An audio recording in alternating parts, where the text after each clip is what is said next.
Good morning, good evening, good night. This is Shreds Another Top 9 Productions, back with episode 3 of Space Marines.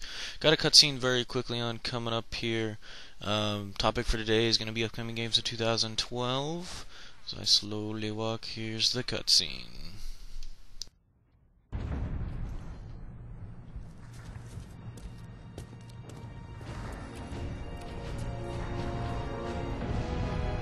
Thank the Emperor.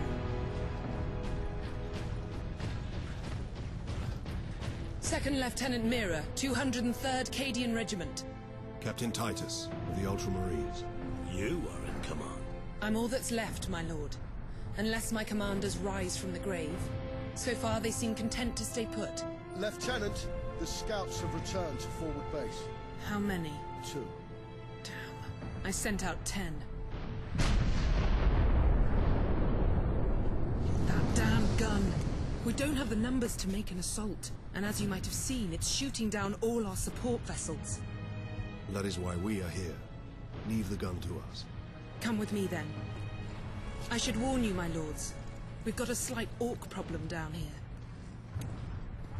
I think she might be underestimating it, a slight orc problem. That's pretty bad. But like I said, we're going to talk about upcoming games of 2012. I'm going to do one or two notable ones, and then one or two I think people may not have heard a whole lot about. First I want to talk about is Borderlands 2. The original Borderlands, released on PC, PS3, and Xbox 360, did pretty well for itself. There was a lot of updates, DLC for it.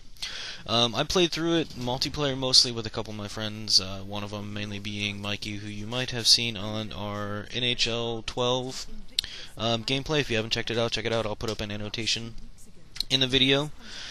They're making quite a lot of changes balance-wise for that game, which makes me very excited for it. There was a feature in the most recent Game Informer, which I get.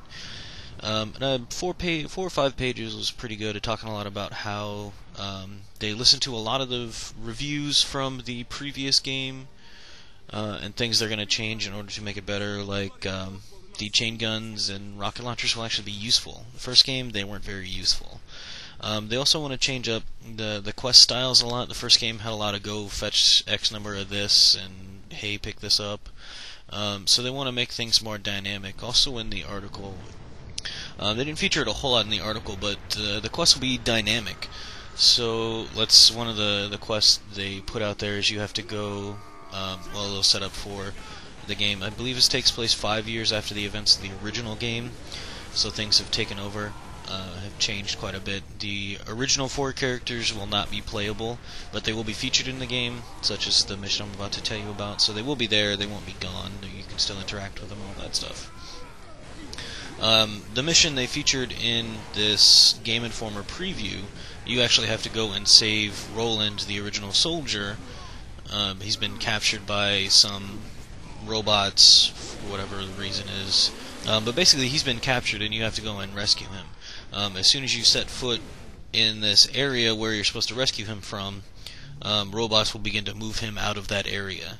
So you can either rescue him in time before they get him out of there, or you'll get, if you don't, another mission to go and rescue him somewhere else. And I would hope that doesn't continue. Like if you don't save him the second time, you have to go to a third time or something like that. They don't keep changing locations. Go to a second place, and there's no way for them to escape from there. Like they go into a cave with no other exit, something like that.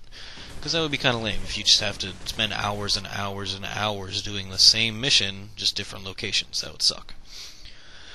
They've also revealed one of the character classes. The game is mainly about guns, so they've taken Brick's idea of a berserker and the main idea of guns and kind of smashed them together and come up with a gunzerker, which allows you to dual wield any gun in the game regardless of like weapon class. So you can have 2 rocket launchers, 2 chain guns, chain gun and rocket launcher, so on and so forth. So that should be a lot of fun. That's not a persistent thing. That's you like pop berserk on Brick and it's only active for a certain amount of time, that type of thing. They didn't go a whole lot into what the other characters would be. They only revealed Salvatore. If you've seen the Game Informer, it's the guy on the front, the dual wielding the 2 assault rifles, it looks like. But everything looks pretty cool. A little bit of the story, basically you work for, I believe it's Hyperion is the major company. I know I said earlier I wouldn't tell you about the story, but you know, whatever. Hyperion has been taken over by this guy, Handsome Jack. I'm not too happy with that name because it's kind of a rip-off from other stories. Not too creative, but whatever. It's a story. And he has essentially come up with a moon base on one of the moons over Pandora. Another cool element, because of this, he can keep an eye on you. If you're familiar with Claptrap from the first game, that little robotic lens on the front of him, there's essentially a giant one of those on the moon watching the entire planet. That being the case, he can see where you are at any time and shoot down robots to attack you. So it'll be, I would assume, dynamic events or triggered events featuring that. Got another cutscene coming up here in about 30 seconds. It's not a major one, so I'll probably talk over it. Borderlands 2 is looking to be interesting. I'll definitely pick that up, probably do a playthrough on that one, even though it's going to be a longer game. I spent maybe 40, 50 hours on the original. That's going to be a lot of videos. I don't know about that. I did up my video capacity, so I can upload longer videos now. So that's good. I may start doing 20-minute videos instead of 12 to 15. But we'll see. If there's interest in that and it looks good, I'll do a playthrough for that. If not, I may just play it on my own. Who knows? The next game I wanted to talk about is Far Cry 3. It was announced recently. There's the cutscene.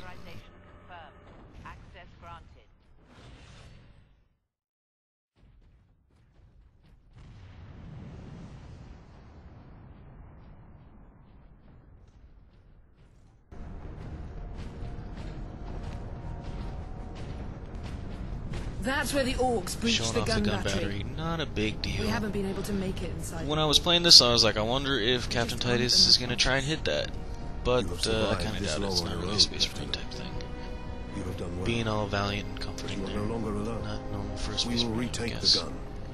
You will get your reinforcements. The models do look kind of plasticky in the game, I've noticed. It's not entirely realistic. But that's fine. Back to Far Cry 3. Get sidetracked there. Far Cry 2, released in 2008. I played through it on the computer. I was kind of confused as to why it was a sequel of Far Cry 3. I didn't really catch what it had to do with the original Far Cry. Far Cry, let's see, the original was released in 2004. You were basically sent into an island as some kind of military operative, and because they were doing genetic experiments, and you ended up fighting a lot of these weird genetic experimentation creatures. So I was like, right on, little creepy out there type thing. Let's see where that goes. And 2008 rolls along, Far Cry 2 comes out. No creepy genetic creatures, nothing really cool like that. Turns out you're in Africa, and you're just fighting a drug lord or something over there. I don't remember the entire plot of it. So I was confused for the most of that game with how 2 and 1 were related. I don't even think you were the same guy, the same protagonist, the same main character. So I'm not sure how the correlation is with this one. I'm not sure what the correlation between 3 and 2 or 3 and 1 will be. It apparently does go back to its tropical island setting, but again, not the same main character. The same one for this one is going to be Jason Brody as your protagonist.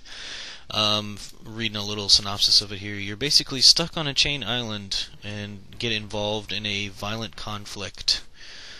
Separated from your girlfriend, so it's going to be a damsel in distress, go and rescue your girlfriend type thing. The original draw with the first Far Cry was it kind of made some revolutions in environmental presentation with a Crytek engine. So that was the draw for that one. Far Cry 2 was not amazing, but it looked pretty, so I played it. Far Cry 3, I'm wondering if we'll try and make the same leap in presentation, but we'll see from there. I'm not extremely excited about this one. I hadn't heard a lot about it. It will be released on Windows, multi-platform, PlayStation 3, Xbox 360. Right now, there's no firm release date on it, but it is set for Q4 2012. So that's going to be the last 3 months, October, November, December, if they go off the chronological calendar instead of the financial calendar. If it's a financial calendar, I think it's February, March, and then April. I don't know. It's weird. I'm not a financier. Next game I wanted to talk about is Last Guardian. This is going to be a PlayStation 3 specific title. It's made by Team Ico, which is the same people that brought you Shadow of the Colossus, and I believe the other game was just called Ico. Yeah, Ico. Shadow of the Colossus is probably one of my favorite games of all time. They're doing an HD release of it, I believe, in a couple weeks, and I'll be getting those. It's a double pack with Shadow of the Colossus and Ico in it. But Last Guardian is going to be more of a puzzle adventure type game. Again, 2012 release, PlayStation 3 only. Sorry, Xbox users. But this game is going to be amazingly pretty. That's pretty much what I know. And it's going to be more, like I said, the puzzly type thing. You have what looks like a large griffin in an ancient maze, so you have to solve puzzles using this type of mechanic. I'm kind of reading the... Let's see. Player controls the unarmed boy who can run, jump, climb, and perform other actions similar to the gameplay in Ico and Shadow Colossus.